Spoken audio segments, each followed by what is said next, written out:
Narayanapuram meeting పెడితే ఒక మహిళ నాకు చేతి పెట్టుకొని అడిగింది, సార్ పొరపాట్లు జరుగుతున్నాయి, చుట్టూ తప్పులు చేస్తున్నారు, నాకు ఇల్లు లేదు, మా బావ ఇంటి కాడని 2 పిల్లలు పెట్టుకొని ఉంటున్నా, మా ఊర్లో 6గురికి 7గురికి ఇల్లులోనే ఇల్లు వచ్చినాయి, నాకు అన్యాయం జరిగింది, ఇది మీ దృష్టికి చెప్తున్నా అని చెప్పింది.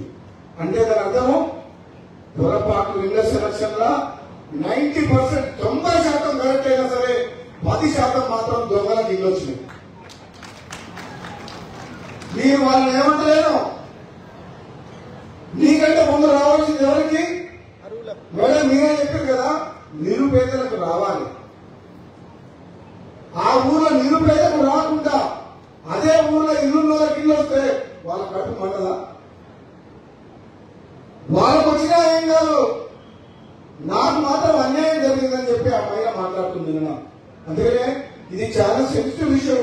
కలెక్టర్ గారు ఈ విషయంలో ఎంత సెన్సిటివ్ విషయం అంటే, ఆ ఊళ్ళో మనం 20 ఇళ్ళు ఇచ్చి దాంట్లో 4గురికి అనాథులకు ఇచ్చి అరువులకు 4గురికి ఇయ్యలేదంటే మాత్రం మీ ఊరి పోయే పరిస్థితి ఉండదు. వాళ్ళు 24 hours వాళ్ళకి ఇల్లు ఇచ్చేంత వరకు అదే మాట్లాడతారు. నువ్వు ఎన్ని చెప్పినా సరే వాళ్ళు మాత్రం వాళ్ళ కోపం సదాలు వాళ్ళ తృప్తిగా ఉండలేదు.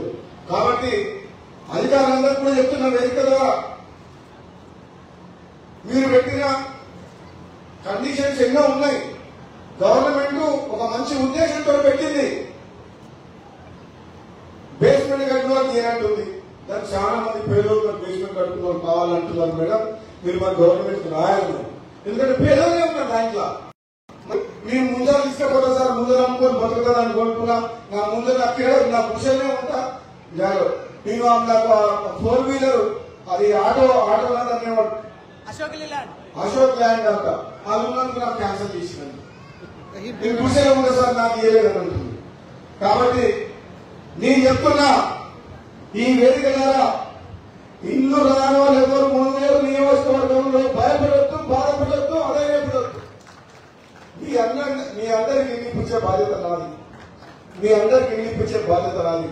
ఇల్లు వచ్చిన వాళ్ళకు శుభాకాంక్షలు, ఇల్లు రాని వాళ్ళు కూడా ఎవరు భయపడద్దు.